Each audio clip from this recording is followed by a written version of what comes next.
Le clairon. Bonjour Fabien Bouglet Bonjour Clémenceau Diakova. et merci beaucoup d'être avec nous ce matin, spécialiste des questions énergétiques et auteur notamment de cet ouvrage Guerre de l'énergie au cœur du nouveau conflit mondial aux éditions du Rocher. Vous avez publié, je crois, une réédition, puisque c'est un livre qui marche très bien.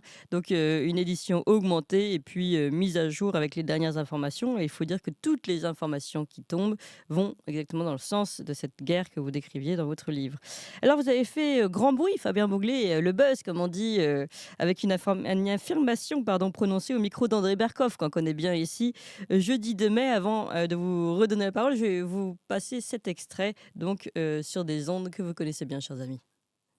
Je crois que ce document qui est ici, qui est un document du Trésor américain, qui est sorti lundi dernier, le 29 avril, est explosif. Signifie, c'est quand même assez dingue, que les États-Unis ont levé les sanctions à l'égard des principales banques russes, y compris la banque de Russie, la banque centrale, l'équivalent de la Banque de France, dans tout le secteur énergétique jusqu'au 1er novembre.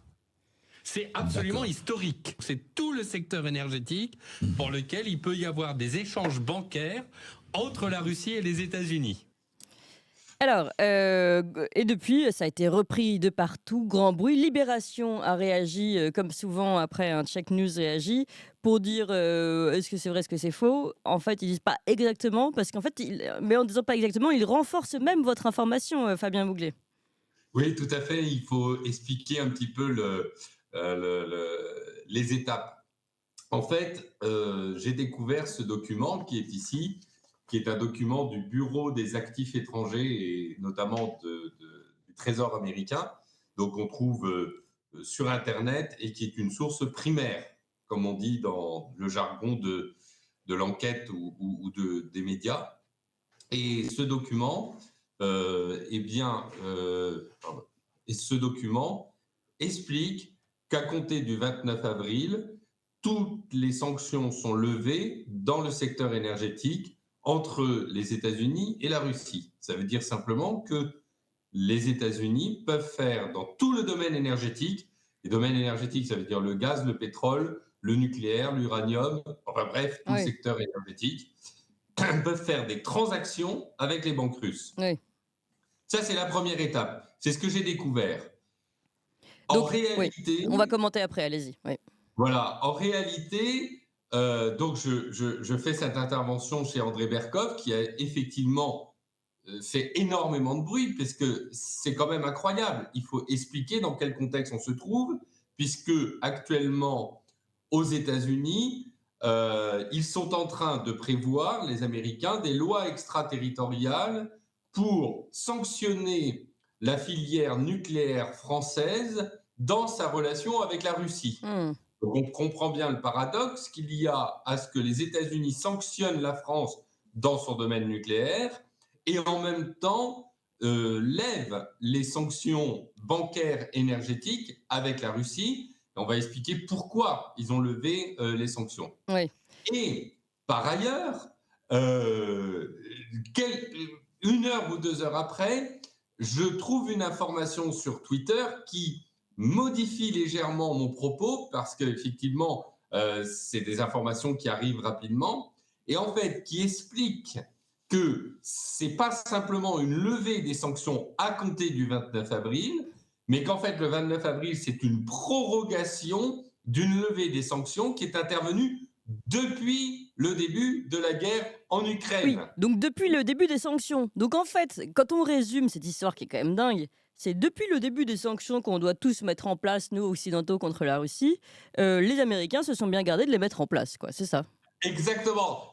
Alors en fait, et effectivement, c'est tout à fait ça l'enjeu. C'est-à-dire que, et c'est là où le fact-check de Libération est un véritable scoop, c'est-à-dire qu'en réalité, Libération fait un fact-check pour dire et nuancer mon propos en disant mais c'est pas à partir du 29 avril, c'est à partir du début de la guerre en Ukraine. Bon, en fait, c'est une petite correction, mais je l'avais. En fait, ils se sont basés même sur une information que j'ai même diffusée sur mon propre compte Twitter. Par ailleurs, et c'est ça qui est passionnant, c'est que la deuxième personne qui a dévoilé cette information n'est pas des moindres, c'est quand même la journaliste de Bloomberg qui elle-même a corrigé son tweet en disant que c'était une prorogation et pas une levée des sanctions à compter du 29 avril. Et cette journaliste de Bloomberg, j'ai enquêté, c'est la correspondante de la Maison-Blanche. Oui. Donc, on est quand même. Donc, en fait, au travers d'un fact-check qui nuance légèrement mon propos, Libération également conforte une bombe qui est le fait que les États-Unis, depuis le début de la guerre en Europe, je vais élargir à plutôt guerre en Europe que guerre en Ukraine, eh bien, est en train de faire du business dans pas le secteur le moins important de la Russie, parce que l'énergie, de manière générale, représente une place très importante du produit intérieur brut russe, presque 70%. C'est-à-dire qu'en fait, il faut bien comprendre, et c'est là où je rebondis sur mon livre Guerre de l'énergie au cœur du nouveau conflit mondial, c'est que, en réalité, on comprend le cynisme américain Oui. qui consiste à dire je provoque l'Europe à créer des tensions avec son partenaire historique russe sur le gaz, en particulier avec Gazprom, sur sa relation avec l'Ukraine. Cette déstabilisation de la relation énergétique entre l'Europe et la Russie fait que l'Europe est affaiblie énergétiquement et de ce fait accentue la vassalisation de l'Europe vis-à-vis des États-Unis qui, elles, se gardent bien d'arrêter ses relations avec la Russie. Et c'est ça qui est explosif dans ce document. Oui. Et encore une fois, c'est un document en source primaire, visible, de l'information officielle, donc qui ne peut pas donner à interprétation. Et ce qui est assez incroyable, je trouve, c'est qu'en pleine élection européenne, Oui. eh bien, les partis politiques traditionnels, quels qu'ils soient, ne. Alors, sauf Nicolas Dupont-Aignan, hein, puisque Qui l'a repris, en oui. fait, le buzz a rebondi. Pourquoi? Parce que Nicolas Dupont-Aignan, le député Nicolas Dupont-Aignan, a tweeté à nouveau avant-hier l'information qui a à nouveau eu du succès. Et ça m'arrive régulièrement, d'ailleurs, dans les informations que je donne globalement, soit dans les médias plus mainstream ou dans les médias comment dire, qui donne de l'information et qui n'est pas un média alternatif, eh bien, ça arrive très régulièrement que des vidéos qui ont 1 an ou 6 mois reviennent parce qu'effectivement, j'ai un peu tendance à avoir des informations en avance. Et en fait, on a ce sentiment un petit peu vertigineux d'avoir une double dimension, c'est-à-dire une information complètement biaisée avec Valérie Hayer, par exemple, qui donne un propos complotiste en disant les punaises de lit, Oui. c'est Vladimir Poutine. Donc un complotisme le plus dérisoire et en même temps ridicule.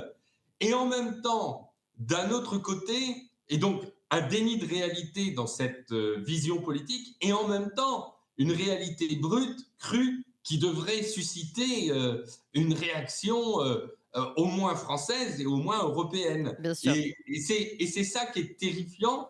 Et souvent, dans mes livres, ça a commencé avec les éoliennes jusqu'à la guerre de l'énergie au cœur du nouveau conflit mondial, il y a progressivement ce déni de réalité est remplacé par ce tableau plus réaliste qui arrive avec un temps de recul. Et il va falloir imaginer que cette information, et j'en fais le présage, va commencer à être dans les médias plus mainstream dans 4 mois, 5 mois, 6 Ouais. mois. Et c'est quand même assez terrifiant. Oui, c'est ça. C'est-à-dire que, ou encore quand ils décident pas de le laisser sous le tapis parce que l'information dérange le courant, on va dire.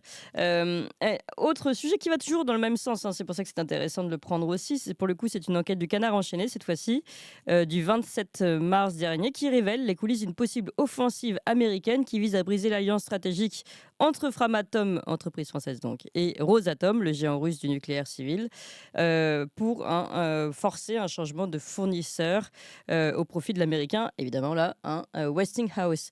Et donc là encore, en fait, on est toujours dans la même guerre et on a des informations dans tous les sens finalement qui nous confirment cette guerre énergétique dont vous parlez dans votre livre. Ce que je disais tout à l'heure, finalement, votre livre ne fait qu'être renforcé tous les jours par les nouvelles actualités. Et bah voilà, cette nouvelle offensive américaine contre l'alliance franco-russe nous prouve bien qu'on devrait ouvrir les yeux. Alors, il y a plusieurs informations. Il y a cette problématique de la tentative de loi extraterritoriale américaine, et d'ailleurs qui est plutôt réalisée par les républicains de Donald Trump. Hein, il Mmh. faut quand même être très précis. Mais Donald Trump, c'est lui qui avait fait les différentes lois pendant son mandat pour relancer le nucléaire américain, Mmh. avec raison d'ailleurs.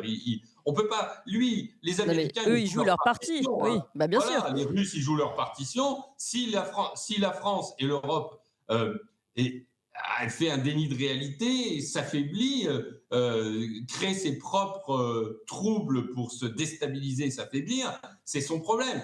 Nous, en tant qu'Européens et en tant que Français, on en est terrifiés. Mais il faut avouer que chacun joue sa partie. Mais bien Ce sûr. qui est intéressant, c'est que d'un côté, il déstabilise le nucléaire entre la France et le nucléaire russe, puisque en fait, les Russes utilisent nos turbines Arabelle. Mais rappelez-vous, quand Emmanuel Macron a vendu Alstom, il a vendu les turbines Arabelle. Or, General Electric, qui est en situation financière très compliquée, voulait vendre les turbines Arabelle à la France. Et depuis quelques mois, elles devaient être vendues le 1er décembre 2023, et depuis quelques mois, les Américains font un blocage en Mmh. disant on vous revend les turbines si vous arrêtez votre relation avec les Russes. Oui. Évidemment, Alors, c'est vraiment le c'est beurre et l'argent du beurre, hein, c'est la totale là. exactement. Sauf que en même temps, les Américains viennent d'acheter, et ça, c'est un autre blogueur américain qui vient de le sortir, une intervention du ministre des Affaires étrangères hongrois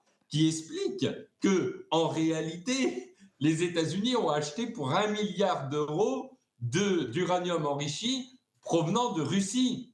Et donc, il y a un énorme paradoxe qui est lié à cette situation, sans compter le fait que l'Europe achète de manière hypocrite son pétrole à la Russie en le faisant passer par l'Inde. C'est-à-dire Ouais. qu'en réalité, nous continuons, Europe, à acheter du gaz naturel liquéfié russe, nous continuons à acheter du pétrole russe en utilisant le courtier que constitue l'Inde, c'est-à-dire qu'on le paye Oui. plus cher. Oui, on paye un intermédiaire de plus, hein. C'est comme si au lieu de d'aller acheter directement chez l'agriculteur du coin, vous passez, par un intermédiaire qui va vous coûter plus cher.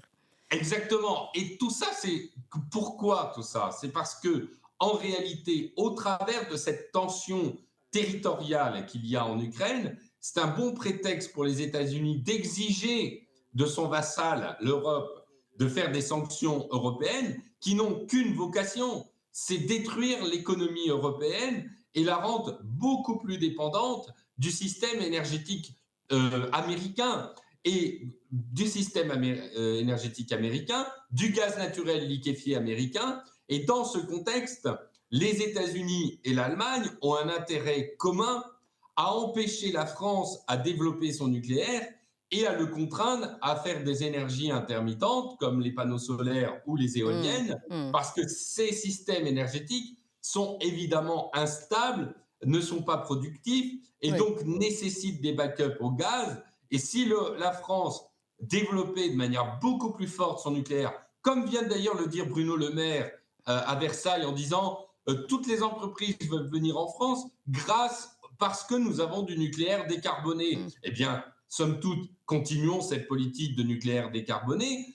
Et les États-Unis ont bien compris que nous mettre le caillou dans la chaussure avec des énergies intermittentes, c'est déstabiliser nos réseaux électriques et c'est nous affaiblir énergétiquement. Nous affaiblir énergétiquement, c'est nous affaiblir économiquement et nous rendre dépendants. Et c'est toute cette articulation qui est un peu complexe qu'il faut souligner. Et c'est pour ça que j'appelle les partis politiques de droite comme de gauche à s'emparer de ce sujet, parce que c'est tout de même une information extrêmement grave dans le contexte. Et le narratif des narrateurs alternatifs qui spéculent sur des informations qui sont intéressantes mais qui ne sont pas essentielles, Mmh. devrait prendre en considération que, en réalité, ce qui se passe en Ukraine est un maillon d'une guerre énergétique mondiale qui se déroule sous nos yeux. Et ce n'est qu'à partir du moment où nos On a compris différents ça. élus, nos Mmh. différents politiques auront pris conscience qu'on est en guerre énergétique, qu'il y aura les pare-feux. Parce que c'est vrai que moi, en tant qu'observateur de cette situation, je me dis, mais il n'y a aucune mesure. C'est un peu comme ce dont vous parliez juste avant avec les agents pénitentiaires, c'est-à-dire qu'on a l'impression d'inefficacité qui est liée aussi à la non prise en compte de la situation. Ben, quand on est De la malade, réalité, on oui. fait un verdict, Mmh. on analyse la situation et on fait une réponse. Or, aujourd'hui, on n'a pas ce diagnostic qui est posé. Et là, aujourd'hui, c'est essentiel parce que ça devient une situation extrêmement grave sur le long terme. Ouais et bon, si on veut continuer finalement en effet sur, l'interview de Wilfried Fonck, juste avant, hein, du syndicat pénitentiaire, eh bien, on se dit que c'est pas seulement la prison qui est malade, mais la France en fait qui est malade et qui est incapable de se défendre aujourd'hui face à des agressions, somme toute, comme vous le disiez, naturelles en fait de l'étranger. À nous de défendre nos intérêts, comme chacun le fait de son côté et bien ça marcherait beaucoup mieux et encore une fois, je rappelle que votre livre commence là-dessus. Comprenons la guerre sous un autre angle et notamment aussi l'explosion du gazoduc, hein. Ah Et ben, tout à fait. Et je dirais que comme dans tous les autres thèmes, aujourd'hui, nous avons un piège et une maladie qui est quand même extrêmement fort, c'est le déni de réalité. ouais, Le déni de réalité. On a des arguments qui sont déployés dans le contexte du débat politique qui sont en dehors de toute réalité scientifique. ouais. Et sur le domaine de l'énergie, j'insiste sur ce point, nous sommes rentrés de plein pied dans une troisième guerre mondiale. Cette guerre mondiale n'est pas que militaire, elle est surtout énergétique parce que lorsqu'on contrôle un système énergétique d'un pays, on le vassalise. Il faut rappeler une information très importante.